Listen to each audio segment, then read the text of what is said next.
обрати градоначалникот на општина Прилеп, еден од најдобрите градоначалници, заедно со нашиот скопски градоначалник Коца Брански, Мардан Ристовски на собрати.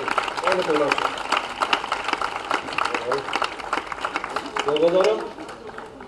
Поздрав до сите присутни, ви носам големи поздрави од Херојски Прилеп, од ВМРО-вски Прилеп, нормално.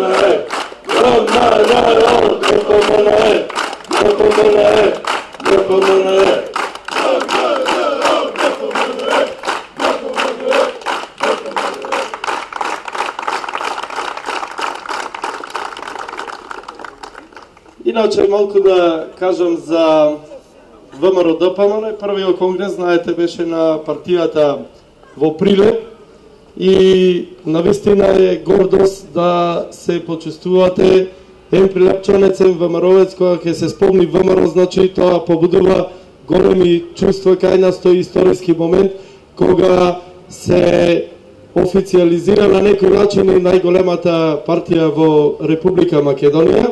А иначе голем поздрав сакам да упатам до нашите бранители кои заедно рамо до рамо во 2001 година ја чувавме токму оваа Македонија што Господ библиска Македонија ни ја дал и одадека можам слободно да порачам дека тешко на тој што ќе посегни рака по Македонија. Ќе го снајде истото на што ги снајде како оние терористи во Куманово.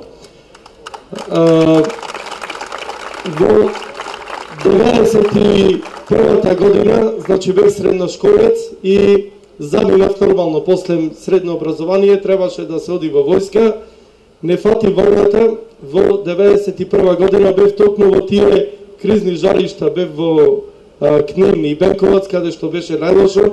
Од вас сте помлади, меѓутоа има од повозрастните кои што добро ја памтат и таа војна, а ние како македонци бевме некако затекнати во таа војна и немавме каде. Тоа се појави нормално ВМРО-ДПМН, прв пат гласав токму кога бев во таа армија да речем, и гласав за ВМРО-ДПМН, а сите оние кои што гласав за ВМРО-ДПМН ни ги отвора ливчината гласачки и не пратија во кризните региони низ Југославија кога пукна војната. Меѓутоа, благодарение на Борис Мејковски, еден аплауз и за него, бевме вратени од таа неправилна војна каде што како македонци апсолутно бевме затекнати. Во 2001 година, кога настана новиот конфликт, значи без размислување, ја ставив униформата на армијата на Република Македонија, на нашата армија, на нашата Македонија и без никаков страв, значи, без заронка со неволно во сето забранав да ја бранам татковината заедно со големиот број бранители од Прилеп и од цела Македонија. За жал, на нашиот пат за Тетово, кога се упативме, само да ви кажам како тргнавме како конвој, навистина тоаш Владо Лучковски беше министер за одбрана од Социјалдемократскиот сојуз. Тргнавме едноставно да речам некако во војна да одиме, него не пушти од касарната, замислете како на екскурзија. Немавме ни вода во матарките, немавме. Нема дел од нив, нема оружје. Нема, да речам, никак не беше запазена она процедура за движење на воен конвој во кризно, односно воено подрачје. После напуштањето на касарната бевне 110 луѓе, значи, во конвојот.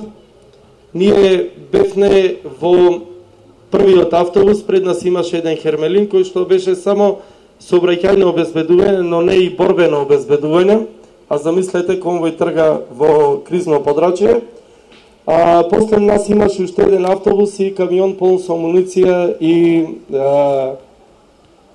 војници. Токму тие загинаа на Карпалак. Токму тие загинаа мои другари, мои пријатели, бевме нападнати жестоко, значи од двете страни на Карпалак, бевме гајджани со бомби, со минофрлачи, со пушкомитралези. Сета среќа избегнавме да имаме многу мртви, а целта му беше да го запра целиот конвој и да има многу мртви.